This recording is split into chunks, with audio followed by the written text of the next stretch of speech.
Morning, guys. Just a quick little video about confidence.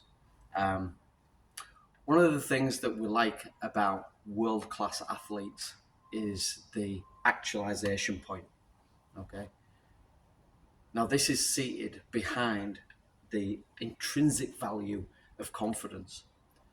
When you're confident with what you can, do, you're confident with your behavior. You're confident with actualizing your technique. All of these things can come from different areas. There's thinking behind the thinking. So sometimes people are motivated by fear. If you're motivated by fear, there's the real and present danger of getting hurt, getting knocked out, all these other things that happen in combat sports. But as soon as we get to a point of acceptance, then we've got that little bit more belief. Okay, we accept that there's a threat there.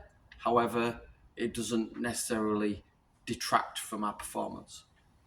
So what we're trying to get to is a deeper learning. Now, the thing is, from a coaching perspective, what I like to do is show the technique. I'll deliver the technique, but then as I'm going around, I'll see people kind of looking out the corner of their eye, and I notice them noticing me as I'm walking around, and it's almost like a coach's curse. The coach's curse is when you're doing it like 6, 7, 8, 9, 10 times correctly. When the coach is watching, you always mess it up. You always make a mistake. So rather than looking for acceptance from your coach, immerse yourself. Put the blinkers on. This is how we get to that deeper learning state. Within this deeper learning state, you're not really worried about other people watching you or looking for their acceptance. You're accepting yourself, and you're accepting how well you can deliver the technique at that current moment. There's going to be a fear that you do it wrong. Okay, we have to accept that fear. This is the point where we're coachable. So the fear of making a mistake, the fear of the end result of making a mistake and getting knocked out or anything like that's a lot further down the line. What we're trying to do is get to this deeper learning state. And when we're in this deeper learning state, this is triggered by effort. Now, effort is the crux of the matter. We can be really focused. We can put blinkers on the technique. We can put blinkers on anything else that's going on in the class. And that's how you're going to get more bang for your buck. That's how you're going to learn faster. You don't get distracted. Sometimes when we're distracted, okay, we may be looking around and you might get distracted, but you're still putting the effort, and you can still do it hard and fast. But hard and fast, a lot of the time, disguises technical mistakes. So trying to prove yourself, again, looking for acceptance from the coach, trying to prove yourself that you're doing it well and you're putting in the effort.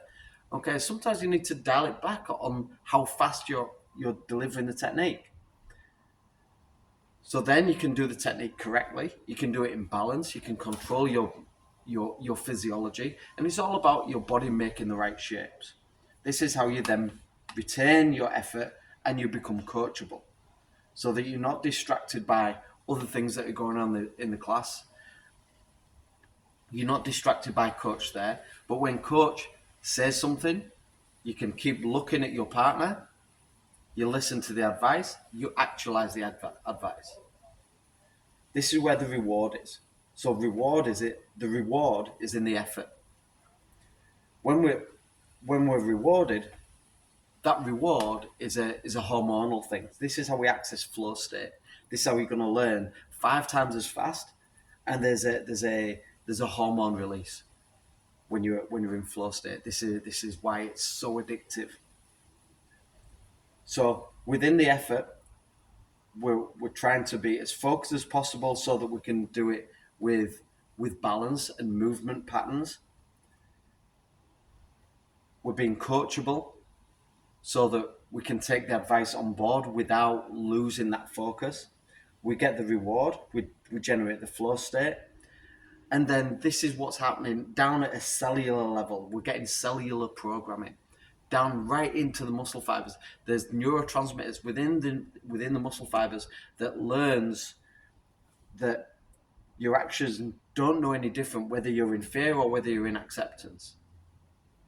So if you're in fear and you're still doing the drill, this is how people like I don't want to name names. This is how sometimes people will actualize a fantastic performance even in the face of ultimate danger. Okay, then when we're going into this cellular programming, this is how we actualize our performance. This is where there's a link between the psychology and the physiology, between the mental state and the physical state. What's happening with your body? How does that body manifest that behavior? If your behavior is centered in fear, then you're going to be doing it with a lot of wasted energy. Essentially, what we're trying to get down to is being able to put those fears in the fuck it bucket. We need to be able to put those fears in an area where we accept it. There's no problems there, but we just act anyway. We still actualize that performance anyway, and that's what we're trying to get to. So even in the face of fear, even in the face of pressure, we can still do our actions. We can still do the drills that we've practiced behind closed doors. Just because people are watching doesn't change anything. Now, if it does change something, then this is when we have to internalize. This is how we have to get back to our actualization point. This is how we have to get back into our cellular programming, and then we get back to our effort. When we're dialing back into our effort, we reprogram the muscle, and so then we can learn at a deeper level, and then we accept the mistake, and then we actualize confidence. So this is a process. Now, this is just something I kind of scribbled down this morning because I've been talking to a couple of people about it, and it comes at a very opportune point. Understanding that confidence, I want to be confident, right? Okay, what do I have to do to be confident? If I want to be confident, then I do. We build evidence. We build up that evidence so that we can be confident. Through that evidence, we're going to make mistakes. Those are learning opportunities. Through doing it, we're going to get positive experience. We're going to get negative experience. That's where we build mental tenacity. So all of these things happen because we're being confident. So sometimes, if you don't want to go through that whole process of building up a massive knowledge bank, sometimes you can fake it till you make it.